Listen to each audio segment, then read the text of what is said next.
Welcome to NHS Clinical Commissioners Renewals Week. Every day there'll be something new to support members, including a webinar, surgery, blogs, reports and more. 2019 has been another busy year for NHSCC. The NHS long-term plan, we know, does have significant implications. We know that clinical commissioning remains at the heart of good decision-making within the NHS, enables clinical leaders to make the best possible decisions for the patients and population that they're here to serve. We've been engaged at senior levels, ensuring that the positives around commissioning are retained. We're proud that we have engaged our members at every possible level and every stage, proving that by being member-led and member-focused, we can ensure your views and concerns are fed directly back to the centre, and hopefully we can change things for the better. We've been able to see where we've been able to influence on behalf of members. We want to ensure that we remain the voice of clinical commissioners as the integrated care system model emerges, as well as influencing from a clinical commissioning perspective the development of primary care networks. We'll continue to provide the support our members expect, as well as offering much more, helping members to refocus their finite financial resources by lowering our membership fees again by a further 10%. So we will share your pain. 2020 will see changes across the NHS Confederation Group, of which NHSCC is a part, which will offer increased benefit to our members as you yourselves move towards more integrated and collaborative working across local systems and places, working with your provider colleagues in much more meaningful ways. We hope that you'll be renewing your membership with us so you can continue to benefit from the wide range of services and support we offer you. Please remember that if you're outside of membership, we can't represent you. So let's look back. Things we did in 2019. Here are just a few snippets.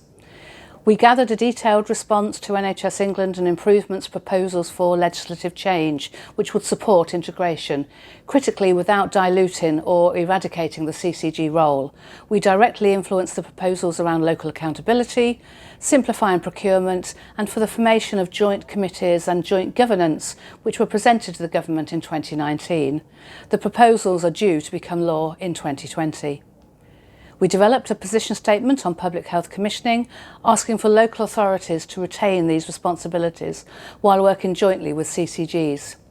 The government subsequently recommended that the NHS works much more closely with local authorities on public health so that commissioning is more joined up and prevention is embedded into a wider range of health services. On CCG mergers, we got NHS England application timelines and elements of the mergers policy amended, and we worked with NHS England and Improvement to influence the overall merger programme, and we've delivered 6 learning events and webinars. We developed a discussion guide with the Local Government Association to support CCGs when discussing mergers with their local government colleagues. On medicines, you said significant increases in the price of the thyroid drug liothyronine have affected your ability to prescribe it. We raised this with NHS England and the Department of Health and Social Care, and as a result of our member evidence, NHS England has successfully begun to negotiate price reduction with pharmaceutical companies. We know there is much more to do, but we remain on the case with this. We also remain really active in pursuing issues such as the use of Avastin to treat wet age-related macular degeneration for patient populations and to repatriate back to the NHS and to clinical commissioning land the many hundreds of millions that were spent on pregabalin when it shouldn't have been. On networking, you told us that you wanted more events outside of London. So in 2019, 1 in 4 of our events have taken place outside of the capital, and 1 in 3 of our events took place online.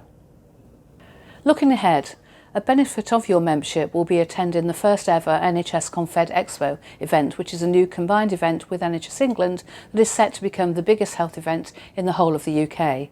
With main stage sessions and workshops, there'll be a range of opportunities for a much wider pool of CCG staff to enjoy for free. Registration has now launched, so look out for more information, and please do book on and bring your team with you. At Confed Expo, we also plan to launch our new membership offer for CCG leaders who have a clinical background, whether as doctors, nurses or allied health professionals, as chairs, accountable officers or senior governing body members. There'll be more support for mergers, more support on medicines work, including more work on the evidence-based interventions programme that we're also a part of, working with other national organisations.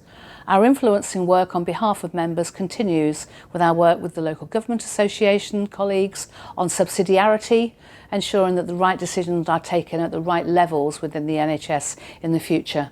This includes holding a summit with LGA and NHSCC members so that they're actively involved in this work to help shape it so it works for you locally. There will also be more talk of the future of clinical leadership across systems, including the development of a new clinical leadership offer for those working within and across systems and places, whether as a clinical commissioner or as a provider. So please do look out for our Renewals Week's events, at the end of which you will receive your annual information to renew your membership. We really look forward to continue representing you and working with you into 2020 and beyond. And thank you.